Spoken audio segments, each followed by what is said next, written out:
तो हेलो बच्चों, और आपका स्वागत है हमारे चैनल न्यूक्लियोफिलिक्स सेंटर पर।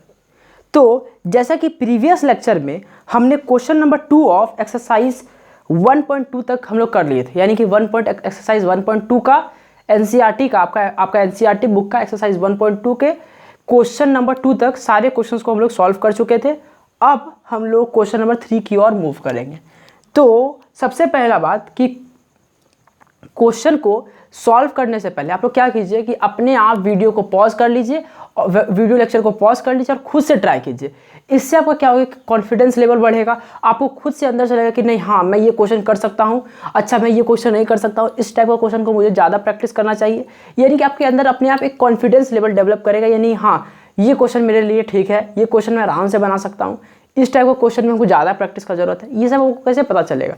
तो जब आप एक बार वीडियो लेक्चर को पॉज कीजिएगा, एक बार खुद से ट्राई कीजिएगा, और हम आपको एश्योर करते हैं कि यदि आप मेरे वीडियो लेक्चर्स को प्रॉपर्ली सिक्वेंसली यदि आप फॉलो करते चल जाते हैं तो आपको बोर्ड एग्जाम में 100 आउट ऑफ 100 से कोई नहीं रोक सकता है। इसके बाद मैं प्रैक्टिस सेशंस लाऊंगा, लाइव क्लासेस लाऊंगा, बहुत सारी चीज़ें इसमें इंटीग्रेट करके बहुत अच्छा से क्लास को और आगे चलाऊंगा। ठीक है, तो सबसे पहला क्वेश्चन नंबर 3 में क्वेश्चन नंबर 1 आता है। क्या बोला है कि find the LCM and HCF of following integers by applying the prime factorisation method. यानी कि प्राइम फैक्टराइजेशन मेथड को यूज करके आपको एलसीएम और एचसीएफ को निकालना है। ठीक है, तो क्या सबसे पहला क्वेश्चन है आपका 12, 15 एंड 21। शायद यही क्वेश्चन आप लोग चेक कर लीजिएगा एनसीईआरटी में एक बार। हाँ यही क्वेश्चन है। ठीक है, अब यदि हम 12 को लिखना चाहे प्रोडक्ट ऑफ प्राइम नंबर के फॉर्म में तो क्या लिखेंगे? 2 इंटू 2, यानी कि 2 इंटू 2 कितना हो गया? 4, 4 इंटू 3। क्लियर है? उसके बाद यदि हम 15 को लिखें तो क्या लिखेंगे? 3 इंटू 5। और यदि हम 21 को लिखें तो क्या लिखेंगे? 3 इंटू 7। यही आपका आएगा आंसर। अब बोला गया है एलसीएम। पहले हम लोग एचसीएफ का बात कर लेते हैं।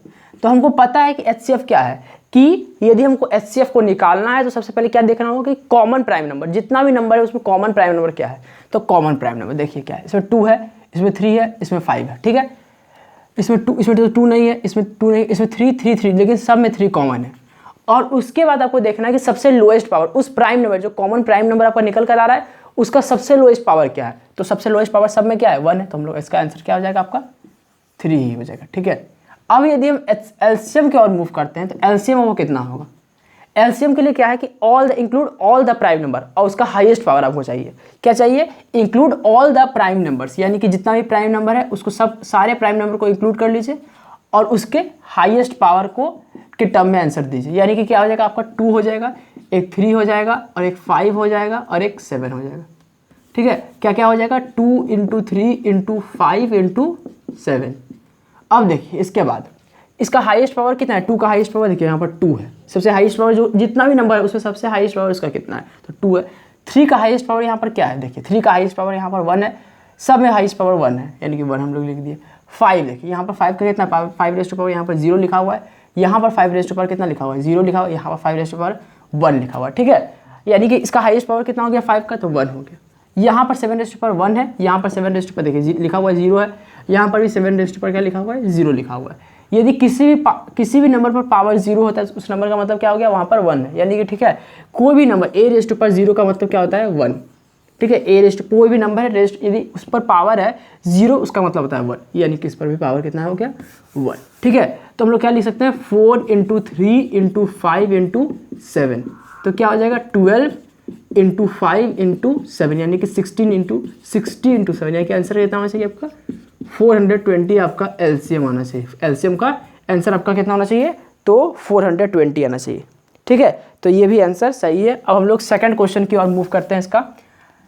तो सेकंड क्वेश्चन जो है इसमें हम लोग देखते हैं find the LCM and HCF of the following integers by applying prime factorisation method. तो क्या होगा? किसका किसका बोल रहा है? 17, 23 एंड 29। 17, 23 एंड 29 आपको निकालने बोला है। यदि हम 17 को लिखना चाहें तो क्या लिखेंगे? 17 इंटू 1। 23 को लिखना चाहें तो 23 का तो कोई भी प्राइम फैक्टर है नहीं, वो खुद एक प्राइम नंबर है, तो 23 इंटू 1 हो जाएगा। कोई भी प्राइम नंबर नहीं, कोई भी इसका फैक्टर नहीं है, सिर्फ क्या है? एक 1 है और एक खुद है ये। और 29 का इसी तरह कोई भी क्या है? फैक्टर नहीं है, खुद एक ये है। अब इसका फैक्टर क्या है? ये खुद है और एक 1 है।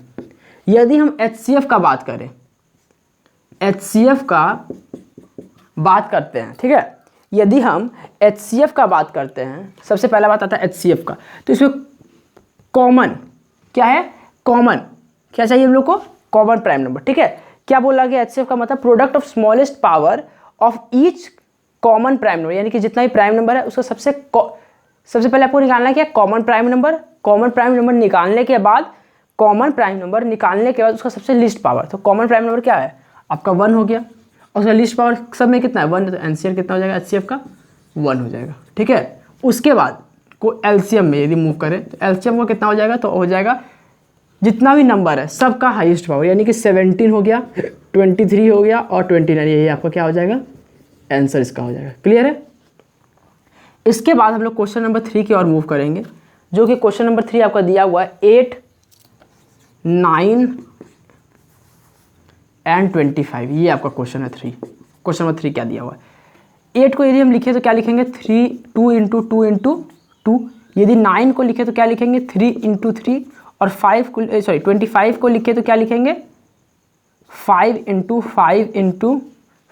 क्या लिख सकते हैं, 5 इंटू 1 लिख सकते हैं, इसको 3 इंटू 1 लिख सकते हैं, 2 इंटू 1 लिख सकते हैं।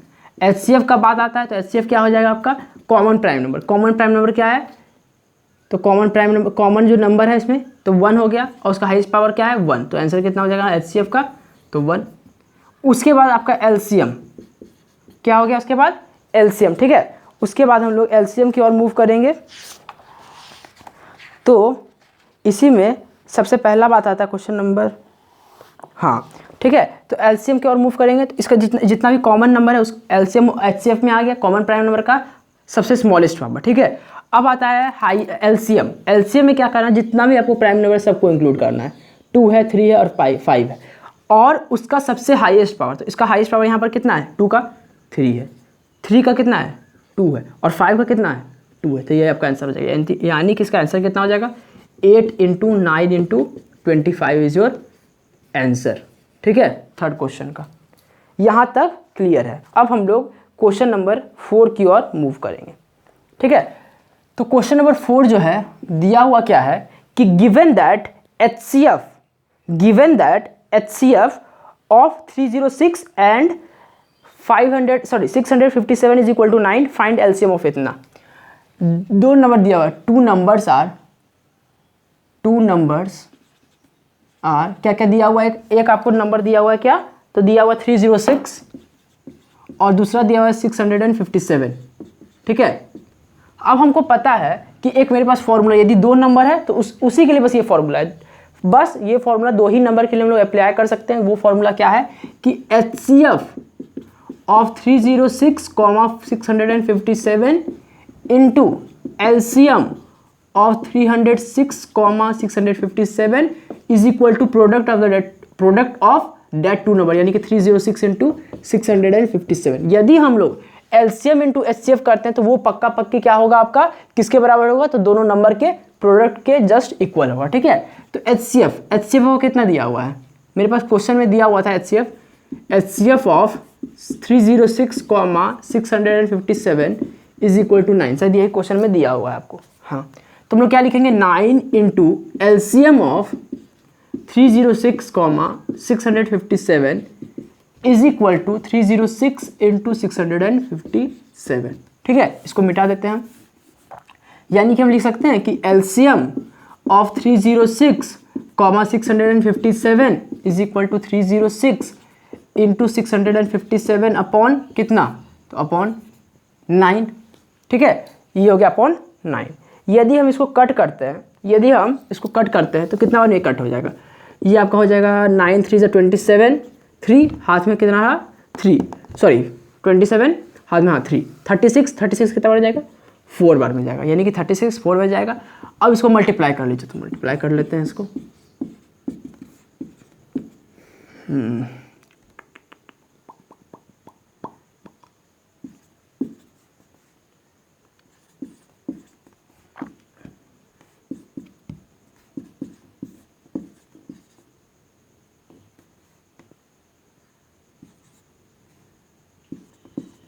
हाँ, तो आपका आंसर कितना आना चाहिए, सही है, ठीक है, कैलकुलेट करके भी सही आया, 2 2 338 and it is the LCM. यही आपका आंसर होना चाहिए, ठीक है। यही आपका क्या होना चाहिए, एलसीएम का आंसर होना चाहिए, ठीक है। अब हम लोग इसके सेकेंड लास्ट क्वेश्चन की ओर मूव करते हैं, जो कि आपका क्या है, क्वेश्चन नंबर शायद 5 में दिया हुआ है। क्वेश्चन नंबर 5 में ये सही थर्ड लास्ट क्वेश्चन है ये। और क्या दिया हुआ है क्वेश्चन, हम लोग पढ़ते हैं। Check whether that 6n can end with 6n can end with the digit 0 for any natural number n। यानी कि क्या 6n कभी भी 0 से एंड करेगा। कोई भी नंबर, कोई भी ऐसा नंबर है n का, कोई भी ऐसा वैल्यू हो सकता है क्या जिसके लिए, और वहाँ पर n क्या दिया हुआ है कि n एक नेचुरल नंबर होना चाहिए। n क्या होना चाहिए, नेचुरल नंबर होना चाहिए। क्या कोई ऐसा वैल्यू ऑफ n हो सकता है जिसके लिए 6n पर हम लोग यदि n का वो वैल्यू डाल दे तो आपका डिजिट जो है वो 0 से एंड करे, ठीक है। लास्ट में यदि डिजिट क्या आना चाहिए, 0 आना चाहिए। तो सबसे पहला बात, यदि 6n एक नंबर है और यदि उसको हमको 0 से एंड कराना है, ठीक है। यदि हमको क्या कराना है, 6 को n को 0 से एंड कराना है। क्या चीज़ से एंड कराना है, 0 से एंड कराना है। यदि 0 से एंड कराना होगा तो उसमें हम लोग को कम से कम एक प्राइम फैक्टर चाहिए, क्या, 5। हमको पता है कि प्राइम फैक्टर क्या होना चाहिए आपका, उसके लिए 5 होना चाहिए प्राइम फैक्टर, ठीक है। आपका क्या होना चाहिए, एक प्राइम फैक्टर आना चाहिए, जो कि आप होना चाहिए क्या चीज़ के बराबर, तो 5 के बराबर आपका एक प्राइम फैक्टर आना चाहिए। हाँ, तो हम क्या बोल रहे थे कि आपका नंबर जो है वो डिविजिबल होना चाहिए क्या चीज़ से, 5 से। क्योंकि यदि कोई भी नंबर यदि आपका 0 से एंड कर रहा है या 5 से एंड कर रहा है तो वो पक्का है कि वो क्या चीज़ से डिविजिबल होगा, तो वो पक्का डिविजिबल बाय 5 जरूर होना चाहिए। लेकिन यहाँ पर यदि है 6n तो वो क्या चीज़ है, 2 × 3n। यानी कि यहाँ पर क्या क्या प्राइम फैक्टर आ रहा है आपका, एक प्राइम, क्या क्या प्राइम फैक्टर इंक्लूड हो रहा है, एक प्राइम फैक्टर 2 है, एक प्राइम फैक्टर 3 है। यहाँ पर कहीं पर भी हमको 5 ऐसे प्राइम फैक्टर नहीं मिल रहा है। क्योंकि यहाँ पर 5 ऐसे प्राइम फैक्टर हम लोग को नहीं मिल रहा है, इसलिए हम लोग कह सकते हैं कि 6n एक ऐसा नंबर है यहाँ, या ऐसा कह सकते हैं कि n का कोई ऐसा वैल्यू नहीं है जहाँ पर जो आपका 6n है वो 0 से एंड करेगा। तो इसके लिए हम लोग, यदि हम लोग ऐसा लिखना चाहें, यदि हम पूरा कैलकुलेटिव पार्ट में यदि आपको एग्जाम में यदि ऐसा है तो आप लोग तो ऐसा लिख नहीं सकते हैं। आप लोगों को तो लिखना होगा पूरा लंबा चौड़ा करके, थोड़ा सा अच्छा मतलब कि सजा करके लिखना होगा। तो उसके लिए क्या लिखना होगा आप लोगों को, उसको हम लोग देखते हैं क्या लिखना चाहिए हम लोग को। लाइन कट ऑफ हो गया।